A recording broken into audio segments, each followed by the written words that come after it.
We're back with the Music Nerds radio show. Sydney here. Chris. Scarlett and Lisa. After a long hiatus, we're back. Before we get into this episode, we're gonna tell you all what we've been up to. We moved to LA and we're in college at UCLA. Class of 2027. As you all know, our dear friend Tasha was shot and killed at a college party. The killer was caught and the trial is coming up in a couple weeks. R.I.P. Tasha. On the positive side, me and Maya got married on November 18th. We're Mr. and Mrs. Johns. Now let's do our recap of what happened in the year. Starting with celebrity deaths. Because people were dropping like flies. We're not going in any specific order. For example, Friends star Matthew Perry, who played Chandler. Matthew Perry died on October 28th at the age of 54. He was found unresponsive in a hot tub in his Los Angeles home. His funeral was at Forest Lawn Memorial Park, and his 5 Friends co-stars were in attendance. Chandler was one of my favorite characters.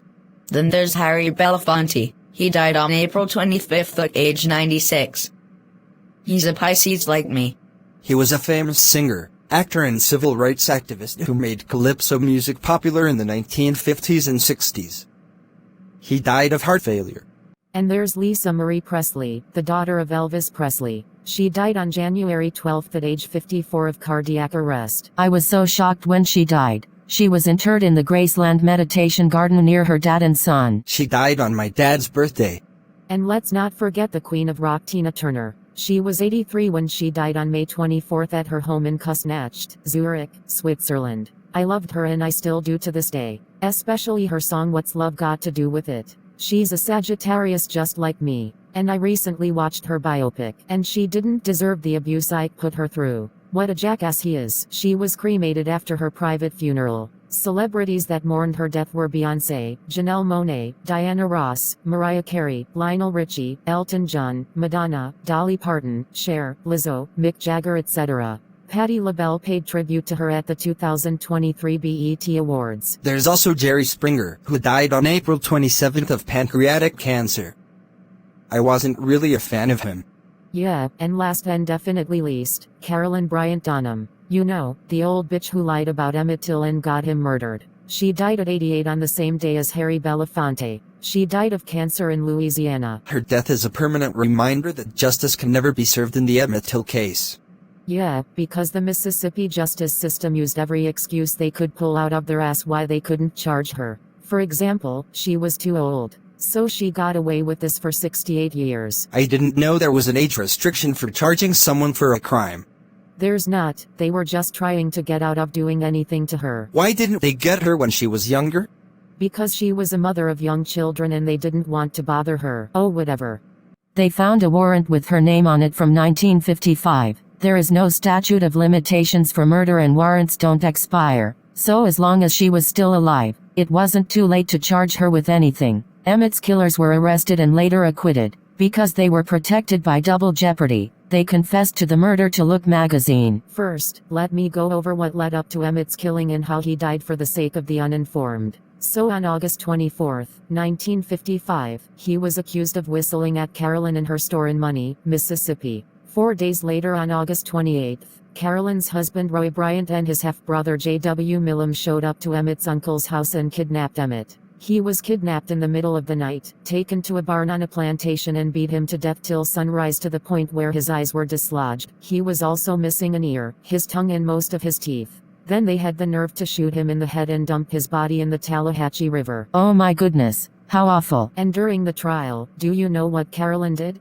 Her ass had the gall to say that he grabbed her by the waist, threatened to assault her and begged her for a date. All the while N-wording the whole thing through. That's how she gave her whole testimony? Yeah, talking about how the N-word did this and the N-word did that, and 60 plus years later, we're finding out he didn't do any of that shit. He never made any advances or threats to her. And she has a tell-all book called I Am More Than a Wolf Whistle, but they're not releasing it until 2036. Why so long? I don't know. She's dead now, so they might as well release it now. She not only admitted that she over-exaggerated her testimony, but she lied. I hope this ratchet bitch rots in hell for all of eternity and beyond. I wonder where she's buried at. They probably had to put her in an unmarked grave, because you know people would go piss on that and whatnot. Or they probably cremated her. Probably. And the actual killers are buried somewhere, and I never heard anything about their graves getting messed with. But we heard plenty about Emmett's marker getting shot up and they had to keep replacing it. Yeah, and Carolyn's brother-in-law gave this statement in his confession in 1956. What does it say? You really want to know? Well then I'll tell you. Well, what else could we do?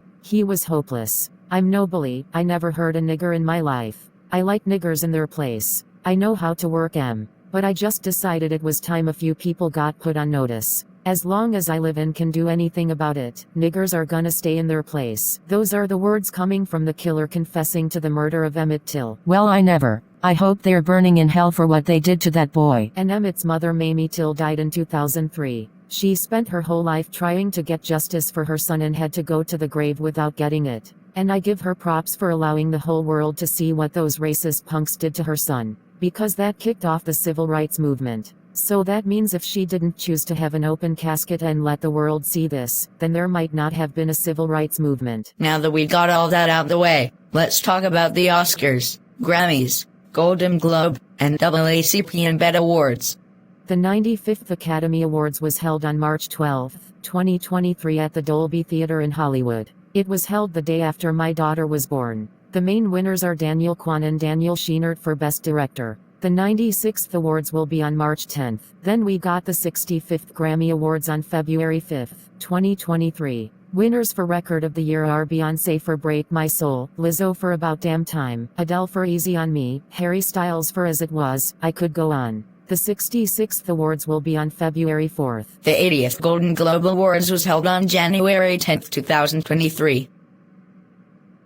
John Wick, Chapter 4, Guardians of the Galaxy Volume 3, Barbie, The Super Mario Bros. Movie 1. Now how about this BET Awards? It aired on June 25th, the anniversary of Michael Jackson's death, and it was so ghetto. SZA won Best Female R&B and Pop Artist, Angela Bassett won Best Actress, Coco Jones won Best New Artist, Beyoncé won for Break My Soul. But here's more sad stuff. On April 13th, a 16-year-old black teenager named Ralph Yarl was shot, an 84-year-old white man named Andrew Lester.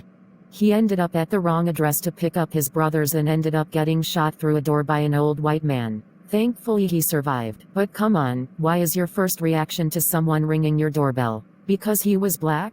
The fuck is wrong with you? But get this, 2 months later on June 2nd, 35-year-old AJ Owens, who was a black mother to 4 kids, was shot by her racist neighbor also through a door. The shooter, 58-year-old Susan Lawrence, was harassing her kids. She called them racial slurs and threw roller skates at them. When AJ knocked on her door to confront her, she shot her. Susan is getting charged with manslaughter, but she should be getting charged with murder. Her trial is set for the end of June. Wow! Just wow.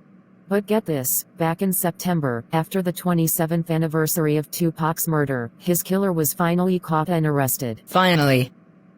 Took them long enough. Now they need to find Biggie's killer. They both deserve justice. Got that right. Tupac's killer is 60-year-old Dwayne Keefe D. Davis. He is getting charged with first-degree murder. His trial is set for June 3rd. I think we're done now. Go ahead and like and subscribe. See you next time on the Music Nerds Radio Show.